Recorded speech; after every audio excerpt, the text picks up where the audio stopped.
Hey guys, this video will serve as a small summary of my thoughts of Slay the Spire so far. I have about 50 hours in Slay the Spire and I want to tell you guys how I discovered it, what is my first impression of the game, what game is it comparable to, what do I enjoy the most so far, how do I rate the atmosphere, the gameplay, how likely am I to play it again. So let's get started. First of all, it was voted as the Sub Sunday game. Every Sunday, my subscribers on Discord, well, my subscribers on Twitch can vote in my Discord which game they would like to see next. And then vote for each other's games, or their own. Slay the Spire won that vote, and so I tried it a couple of weeks ago. I was previously familiar with the game title, but I never really tried it out, as I wasn't as flexible at trying out different game titles yet.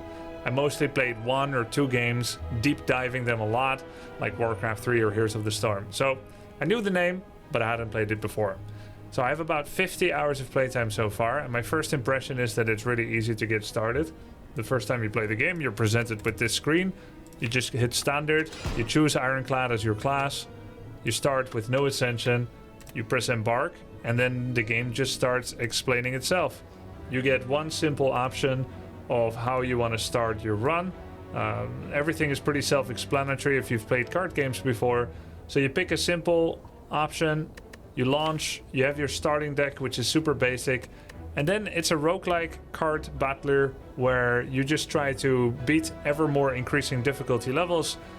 And it's all really self-explanatory. Every card explains what it does.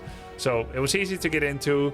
You just read your cards. Kind of felt like a ARPG like Diablo 3. I don't know if that's a bit of a stretch, but you know how like in Diablo 3 when you kill mobs, they drop regeneration orbs that you pick up and then you heal up and you can kind of get going? That's kind of how Ironclad feels like as well with that basic ability. I think they ranked the classes very appropriately from easy to difficult so that you can start with the more easy class like Ironclad and eventually be in a more complicated class with the Watcher coming in last. A very strong one, but a bit harder to start the game with. So I think they structured it well. There's a simple concept to the game and easy to understand, but it belies the depth and the enjoyment that you could be getting from it as you play more and more.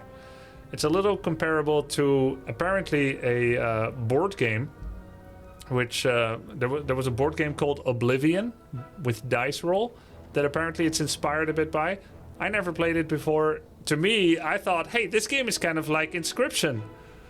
But Inscription is inspired by Slay the Spire, because Slay the Spire came out first. So it's a trendsetter of roguelike card battlers, and it's a lovely genre that I love to discover more these days. What I enjoy the most so far is making grotesquely big decks that are bigger than is wise to do. You start with 10, you can go up to like 50 decks. I like to make really big decks. It's not efficient, it's not how you should play card games, but I've always enjoyed that. And I guess it's where I sacrifice efficiency a little over what I think is fun. I used to have 100 card Magic the Gathering decks as well. And it still ends up kind of working, like a grotesque abomination in Warcraft 3, stitched together with different body parts, it still kind of just works. The atmosphere is pretty good, the music is fun. The UI I think is very clean, so I think overall the atmosphere is good. It still has some cool art, and I don't think they're the strongest part of the game, like the music, the story, and the graphics, but they're all good enough to tell the story of what the game is, which is it's all about that challenge and about that development and about making it more difficult and finding new card combinations you had heretofore not considered. There's plenty of RNG in the game. This relic that you have up here, you can get... I didn't know you could click them.